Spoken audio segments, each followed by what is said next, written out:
Well, saya percaya masalah itu diizinkan Tuhan jadi bumbu penyedap buat hidup kita. Yang percaya katakan amen. Masalah. Amsal 16 ayat 9. Hati manusia memikir-mikirkan jalannya, tetapi Tuhanlah yang menentukan arah langkahnya.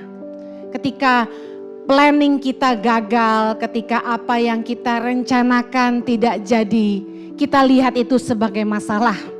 Sadarkah Anda bahwa Tuhan itu mengizinkan masalah datang dalam hidup kita? Seperti rencana kita yang digagalkan. Pandemi tahu-tahu datang 2020 dan rencana kita semuanya batal.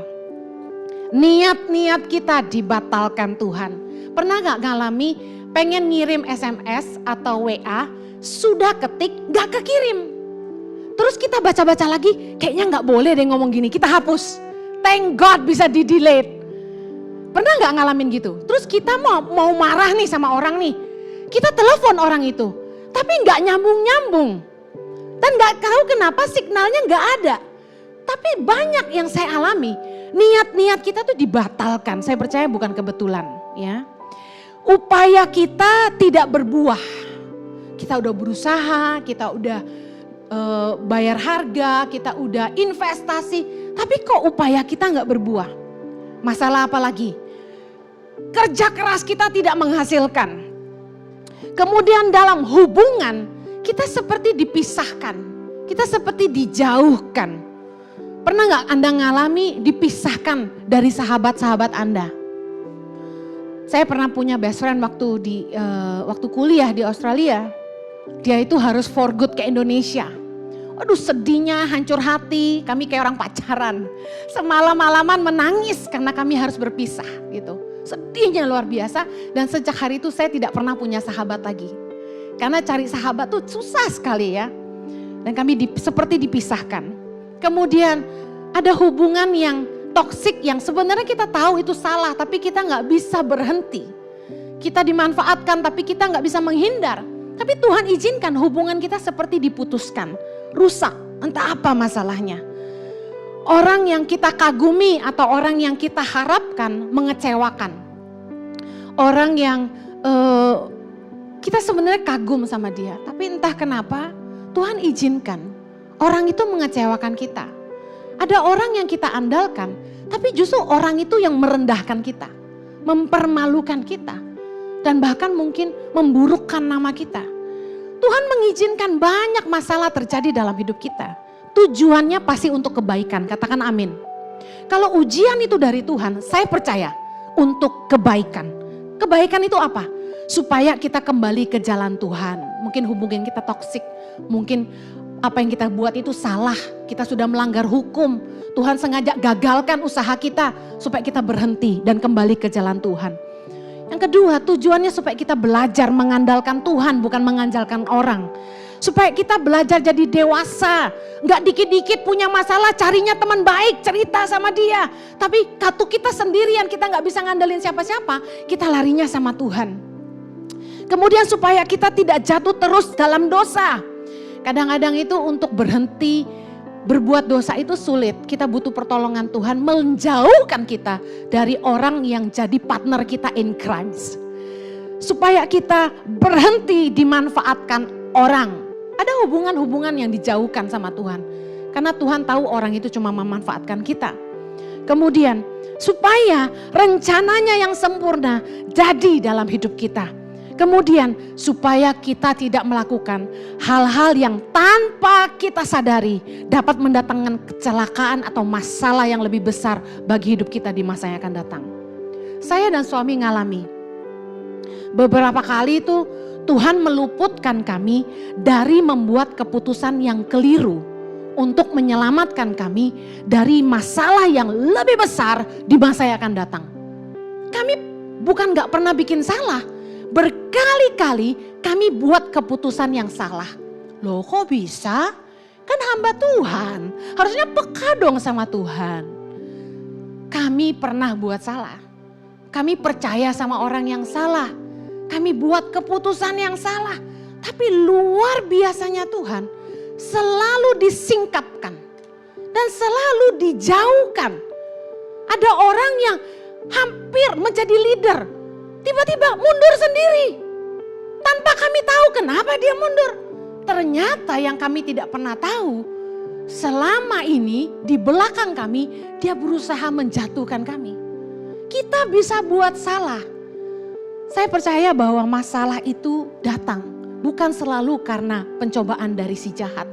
Tapi Tuhan izinkan terjadi untuk menyelamatkan kita dari kejatuhan, dari masalah yang lebih besar yang ada di hadapan kita.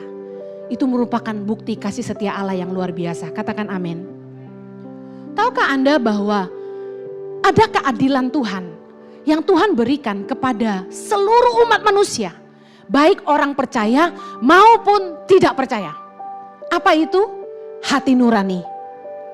Conscience, hati nurani adalah pemberian Tuhan kepada semua umat manusia supaya kita bisa membedakan yang baik dan yang buruk, yang jahat dan yang baik, yang benar dan yang salah. Tapi masalahnya seringkali kita itu membutakan mata hati kita karena kita memaksakan kehendak kita. Contoh, sudah tahu kalau nipu pasti celaka, melanggar hukum pasti ada hukumnya. Pacaran sama orang yang tidak percaya pasti ada masalah yang lebih besar lagi. Kita tahu semua perbuatan itu salah, tapi toh kita tetap lakukan. 1 Timotius 1 ayat 19 bilang gini, beberapa orang telah menolak hati nuraninya yang murni itu, dan karena itu kandaslah iman mereka.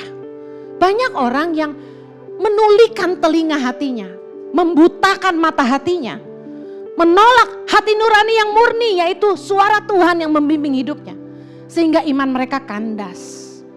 Nah harusnya waktu ada masalah datang dalam hidup kita, jangan selalu tengging-tengging, dalam nama Yesus aku tolak. Harusnya kita tuh coba datang sama Tuhan. Kita renungkan, apakah ini petunjuk dari Tuhan? Ada dua kemungkinan. Masalah bisa bicara begini kalau dari Tuhan. Yang pertama, bahwa Tuhan tidak mau kita teruskan. You should stop. Kita harus berhenti. Atau Tuhan mau menyatakan mujizatnya dalam hidup kita.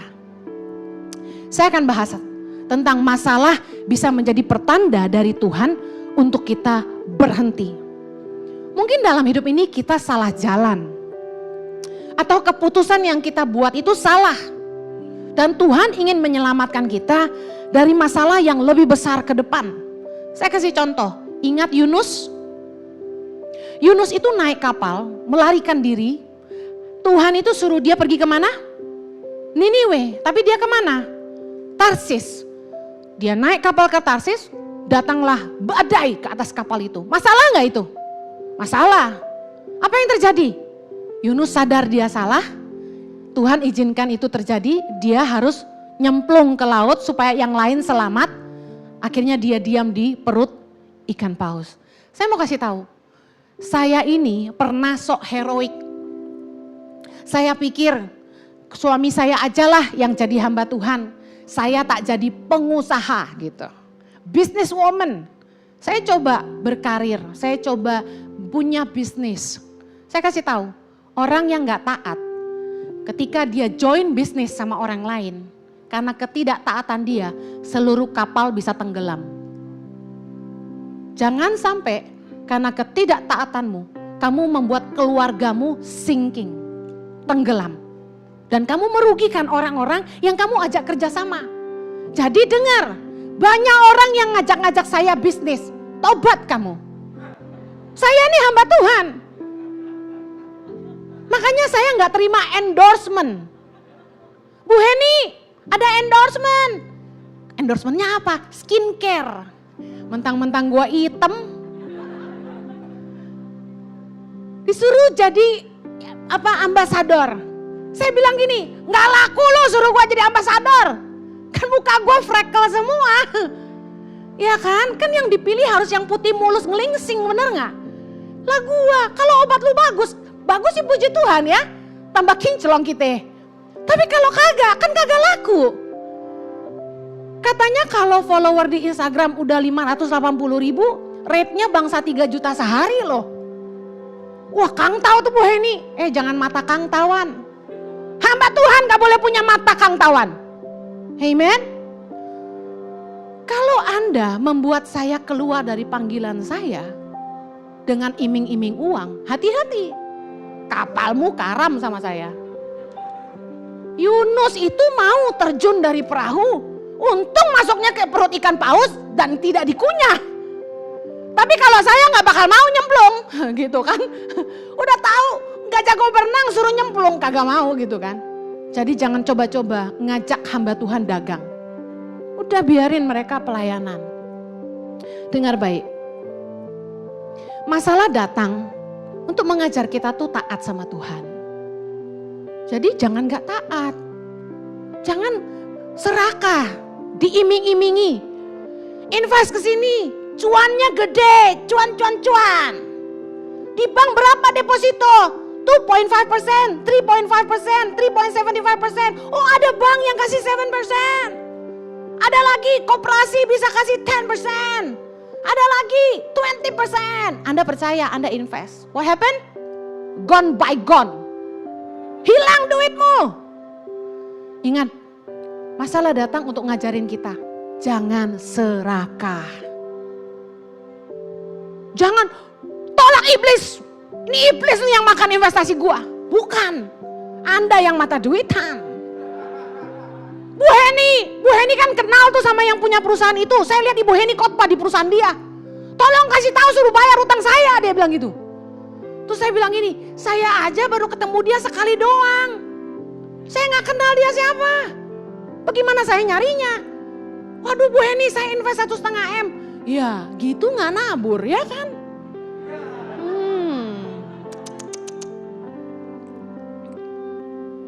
Ada lagi. Tahu kisah Bileam? Bileam itu nabi yang didekati sama Raja Balak. Raja Balak kirim utusannya supaya manggil Bileam datang ke Raja Balak. Untuk apa? Untuk menyumpahi bangsa Israel. Supaya Balak bisa perang lawan Israel dan menang gitu. Nah, Tuhan bilang dalam Bilangan 22 ayat yang ke-12. Lalu berfirmanlah Allah kepada Bileam, janganlah engkau pergi bersama-sama dengan mereka, janganlah engkau mengutuk bangsa itu sebab mereka telah diberkati. Bileam tahu bahwa Tuhan gak mau dia pergi mengutuk bangsa Israel. Tapi lihat, Raja Balak gak menyerah. Dia kirim lagi utusannya dan bilang sama Bileam, jangan biarkan ada yang menghalangi kamu datang kepadaku. Sebab aku akan memberikan upahmu sangat banyak. Dan apapun yang kau minta daripadaku, aku akan mengabulkannya. Datanglah dan serapahlah bangsa itu bagiku. Wah, diiming-imingi duit. Manusia tuh biasanya kalau sama duit, kalah apa menang? Kalah apa menang? Anda yang jawab loh, kalah ya. Kita harus jadi umat pemenang, katakan amin. Dengar baik. Tetapi ayat 18 ya. Bileam menjawab kepada pegawai-pegawai Balak. Keren jawabannya. Mari lihat. Sekalipun Balak memberikan kepadaku emas dan perak seistana penuh, aku tidak akan sanggup berbuat sesuatu yang kecil atau yang besar yang melanggar titah Tuhan Allahku. Keren gak jawabannya? Ora mata duitan, ora. Tapi mari kita lihat ayat 19. Oleh sebab itu, baiklah kamu pun tinggal di sini pada malam ini, supaya aku tahu apakah pula yang akan difirmankan Tuhan kepadaku. Loh, Tuhan sudah berfirman belum sebelumnya? Ayat 12. Sudah. Bileam tahu nggak bahwa Tuhan tidak mengizinkan dia menyumpahi bangsa Israel? Tahu. Ayat 12 tadi kita sudah baca, Tuhan tidak izinin. Tapi apa yang dia lakukan? Sama kayak kita. Kadang kita nih kayak Bileam, sudah tahu salah masih nanya. Bu Heni, boleh cerai nggak? Bu Heni, boleh nggak pacaran sama orang nggak seiman? Bu Heni, boleh nggak nyolong dikit-dikit? Bu Heni, boleh nggak lapor pajak? Bu Eni, boleh nggak bayar perpuluhan? Bu Eni, jadi pertanyaannya itu menjebak. Supaya kalau saya ngomong apa, tuh kata Bu Eni juga begitu. Benar nggak? Cari pembenaran diri. Persis nggak kayak Bileam? Udah tahu Tuhan bilang jangan. Tapi dia bilang apa? Sekalipun kamu kasih aku perak emas seistana penuh. Siapa yang ngomong mau kasih lu seistana penuh, ya kan? Berarti itu ekspektasi dia. Aku tidak akan mau, dia bilang. Gak bisa, gak mampu. Tapi coba tinggal dulu satu malam. Siapa tahu Tuhan berubah pikiran. Dengar baik. Akhirnya Bileam tuh hampir mati dibunuh malaikat. Tapi Tuhan membuka mata keledainya untuk menyelamatkan Bileam sampai 3 kali. Keledai lebih peka daripada manusia. Bisa lihat malaikat di depan menghudus pedang mau bunuh si Bileam. Karena dia tetap pergi. Lucu sih, Tuhan ini main-main. Tuhan bilang, ya udah lu mau pergi. Tapi lu cuma boleh ngomong yang Tuhan suruh gitu. Saya gerundung firman ini Tuhan bercanda juga. Tadi bilang gak boleh, sekarang boleh. Tapi sebenarnya gini, sama kayak perempuan. Udah ngomong sama suami, kamu gak boleh pergi sama teman-teman reunian. Tahu gak kenapa reunian tuh gak baik? Soalnya ketemu pacar lama. Yang lama-lama harus dibuang. Kalau ada suami atau istri mau reuni, kamu harus ikut. Kita sebenarnya gak rela suami itu pergi atau istri pergi reuni. Tapi seringkali di mulut beda, di hati beda, ya kan? Kita ngomong, ya udah, lu mau pergi. Tuh teman-teman lu udah nungguin, udah pergi dah. Ngerti ya? Sebenarnya kita gak rela. Nah Tuhan tuh begitu. Karena Bileam maksa, ya udah mereka udah jemput kamu, ya udah pergi sana. Tapi kamu hanya boleh mengatakan yang aku suruh engkau katakan. Nah ternyata Tuhan bokam-guan, marah sama dia. Datanglah malaikat pengen bunuh. Diselamatkan oleh keledainya 3 kali. Dan ketika Bileam memukul keledainya 3 kali, Tuhan membuka mulut keledainya dan bicara sama dia. Kenapa lu pukul gua terus? Bayangin Bileam punya keledai bisa ngomong. Makanya kalau kita auban-auban, mokong, dibilangin susah, tar tikus dibikin ngomong. Ya, dengar baik. Masalah datang untuk mengajar kita supaya berhenti melakukan apa yang tidak berkenan kepada Tuhan. Banyak hal-hal yang kita kerjakan, kita tahu sebenarnya Tuhan tuh gak berkenan, tapi kita maksa jalan terus. Keep it going. Akhirnya kita lihat all gone by gone. Waktu hal-hal itu gak terjadi sesuai yang kita inginkan, percayalah bahwa Tuhan tuh punya rencana yang lebih baik. Amin. Kalau ada masalah yang menghadang kita, apa yang kita kerjakan tuh gak diberkati, dalam hubungan kita ditinggalkan, kita dikecewakan orang yang kita harapkan. Mari belajar bersyukur dan bilang gini, bahwa Tuhan tahu yang terbaik. Amin. Tuhan itu mau nunjukin kita salah jalan. Tuhan meluputkan kita dari masalah yang lebih besar. Tuhan ingin membebaskan kita dari beban-beban yang gak perlu. Kadang-kadang kita nih terlalu kepo. Sehingga kita itu mikul-mikul beban yang harusnya gak perlu. Unnecessary. Tuhan gak mengizinkan kita dimanfaatkan dan Tuhan tidak mau kita hidup dalam dosa. Saya percaya sekalipun segala sesuatu yang terjadi dalam hidup kita tidak seperti yang kita inginkan. Tapi percayalah bahwa gini, kalau sampai Tuhan ngizinin semua rusak, semua hancur, semua gagal. Kalau kita ini percaya penyertaan Tuhan, percaya gini, bahwa tidak ada yang terjadi dalam hidupku tanpa seizin Tuhan. Amin. Karena Tuhan juga bisa bicara lewat masalah. God knows best. Yang kedua, masalah bisa menjadi cara Tuhan untuk menyatakan mujizatnya dalam hidup kita. Kita lihat Yohanes 6 tentang Yesus memberi makan 5.000 orang. Di ayat ke-5. Ketika Yesus memandang sekelilingnya dan melihat bahwa orang banyak berbondong-bondong datang kepadanya, berkatalah ia kepada Filipus, di manakah kita akan membeli roti supaya mereka ini dapat makan? Ayat ke-6, baca baik-baik. Sama-sama yuk. Hal itu dikatakannya untuk mencobai dia, sebab ia sendiri tahu apa yang hendak dilakukannya. Ayat ke-7. Jawab Filipus kepadanya, roti seharga 200 dinar tidak akan cukup untuk mereka ini, sekalipun masing-masing mendapat sepotong kecil saja. Saya mau tanya, Yesus tahu nggak bahwa bagi murid-muridnya mustahil kasih makan 5.000 orang? Yesus tahu nggak? Tahu. Tapi Yesus tetap ngomong gitu untuk menguji mereka. Tuhan tuh pengen lihat responnya. Tahukah Anda dalam hidup kita, kadang-kadang yang Tuhan suruh dalam kebenaran firman Tuhan maupun dalam bisikannya lewat suara hati kita, hal-hal yang Tuhan suruh kita lakukan tuh kelihatannya sulit, terlalu besar, kelihatan mustahil, berat sekali. Contoh, mengampuni orang yang sudah menyakiti kita, berat gak? Berat sekali. Tapi kita waktu mau taat, gak ada yang mustahil bagi Tuhan. Tuhan itu akan taruh bara di atas kepala orang yang telah menyakiti kita. Amen. Saya saksi hidup. Orang-orang yang dulu merendahkan saya, hari ini berdecak kagum dan bilang sama saya, wow, hari ini kamu sukses ya. Padahal dulu saya direndahkan, saya dihina-hina. Tapi di hadapan mereka, Tuhan membuat saya mengangkat kepala saya. Bukan karena sombong, tapi He is the lifter of my head. Dialah yang membuat saya bisa mengangkat muka hari ini. Amen. Terhadap orang-orang yang dulu merendahkan saya.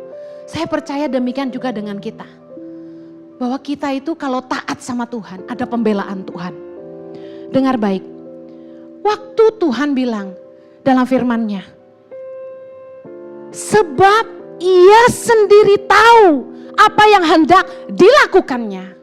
Artinya gini, kadang hal-hal yang kelihatannya impossible buat kita lakukan, Tuhan tuh cuma nguji kita. Yang Tuhan mau tuh kita belajar percaya. Percayalah bahwa gak ada yang mustahil bagi Tuhan. Kalau Tuhan suruh, Dia sediakan. Tuhan tahu apa yang Dia mau lakukan dengan hidup kita. Masalahnya kita punya iman gak? Lukas 1 ayat 37, sebab bagi Allah tidak ada yang mustahil. Kak Heni umur udah 37, jodoh gak datang-datang, rambut udah mulai ubanan, pipi udah mulai keriputan. Bu Heni gimana? Saya cuma bisa bilang, Tuhan yang tahu apa yang Dia mau lakukan dengan hidupmu. Amen. God knows.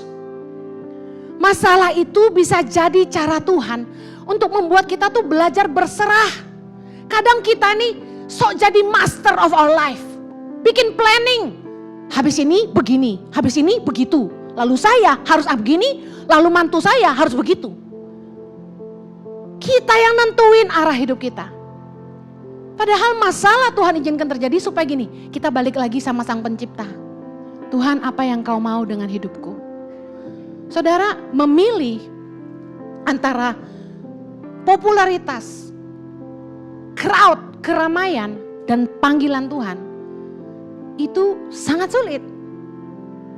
Di saat justru saya mulai dikenal di mana-mana, justru di saat undangan khotbah banyak sekali, dan yang mengundang saya itu gereja-gereja kelas-kelas kakap. Di situ malah saya membalas undangannya dengan kata-kata seperti ini.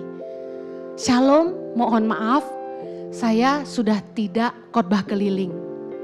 Saya sudah fokus melayani di YouTube dan sekarang sudah mengembalakan Gereja Impact Community Indonesia. Saya masih punya tanggung jawab mengurus anak-anak dan suami dan juga Yayasan Tangan Pengharapan. Terima kasih buat kesempatannya, Tuhan memberkati. Ada yang bilang saya bodoh. Karena satu kali khotbah katanya loh ya. Kan saya gak pernah terima. PK-nya 10 juta Bu. 5 kali kebaktian 50 juta. Ibu bukannya butuh duit buat nyekolahin anak, kata gitu. Saya bilang, wow besar juga ya. Tapi tidak, terima kasih. Ada lagi yang telepon sama suami saya, dipikir gini, oke, kalau kita langsung ditolak lewat suaminya, kan dia takut sama suaminya, kata gitu. Bapak Jojo, kami ingin mengundang Bapak dan Ibu, tiket bisnis kelas 2 orang, hotel bintang 5, PK 10 juta. Asalkan Ibu Heni mau datang ke sini. Tapi PK kalau tidak cukup bisa nego, gitu. Kacau bos, gue udah mau nyaingin lo bro. Kalau Yesua punya manajer karena dia kan punya band sekuler. Kalau kita kan hamba Tuhan, gak punya price tag. Betul gak? Mana boleh kita jualan firman, ngaco loh. Bisa gak keluar nih di mimbar? Hello gitu doang. Saya bilang enggak, terima kasih. Anda tahu, saya bukan orang kaya, saya bukan gak butuh duit. Tapi saya tahu panggilan Tuhan. Saya tahu apa yang Tuhan mau untuk saya. Hidup ini ada musimnya. Saya bentar lagi 45 loh. Masih mau khotbah keliling? Udah cukup. Tuhan udah bangun sejauh ini. YouTube buat saya itu penyediaan Tuhan. Saya lihat buahnya. Bahwa firman Tuhan itu menjangkau, melampaui batas tembok gereja, melampaui kota, melampaui denominasi, melampaui negara, menjangkau melampaui agama. Jiwa-jiwa dituai, hidup-hidup dipulihkan. Ici baptis jiwa-jiwa tiap bulan. Kemuliaan buat Tuhan. Amen. Bukan karena saya hebat. Saya ini kalau khotbah mengandalkan Tuhan banget. Bingung mau ngomong apa. Modal berani aja. Dengar baik. Saya tuh kalau nyiapin firman buat di ICI setiap minggu.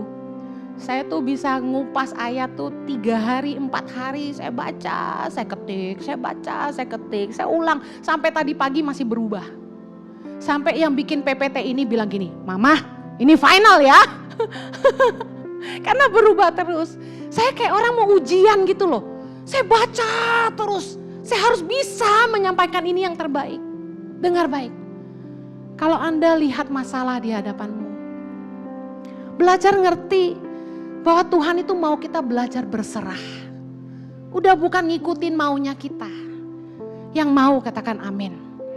Dengar, kita ini cuma bisa melihat sejauh mata kita memandang. Tapi Tuhan yang maha tahu. Dia pencipta hidup kita. Dia yang melihat ujung dari hidup kita. Amin. Kalau ada masalah menghadang, Tuhan itu mau tunjukkan 2 hal. Bahwa kita harus berhenti, bahwa kita salah arah. Atau kedua, Tuhan mau bikin mujizatnya dalam hidup kita.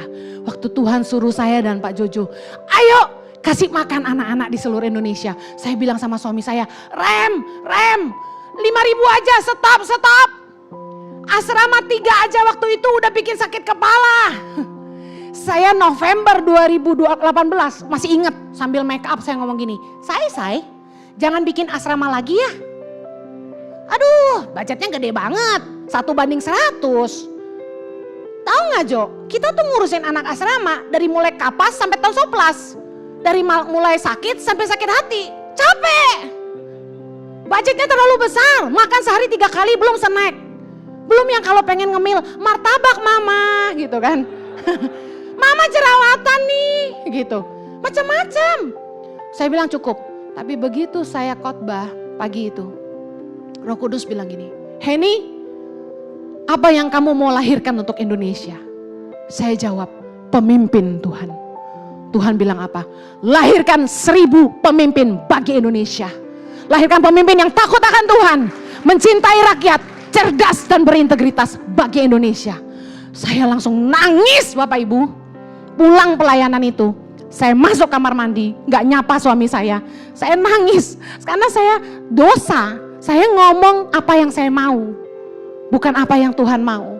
Saya masuk kamar mandi, saya ingat saya di shower nangis teriak, Tuhan saya mau jualan apa lagi? Sok hebat. Lu kira jualan kaos bisa ngasih makan 5.000 anak? Ente, gak bisa, kagak cukup. Sampai doer khotbah, nenteng 40 kilo sampai pinggang sakit. Gak cukup bos. Sedih gak? Saya kasih tahu, sok banget sih kita ini kadang-kadang. Sok ngatur hidup kita, sok pikir kita yang bisa. Tadi Yesus bilang, bukan karena kuatku tapi karena rohmu. Masalah tuh datang buat menyadarkan kita, Tuhan sanggup melakukan yang Dia mau dalam hidupmu. Katakan amin.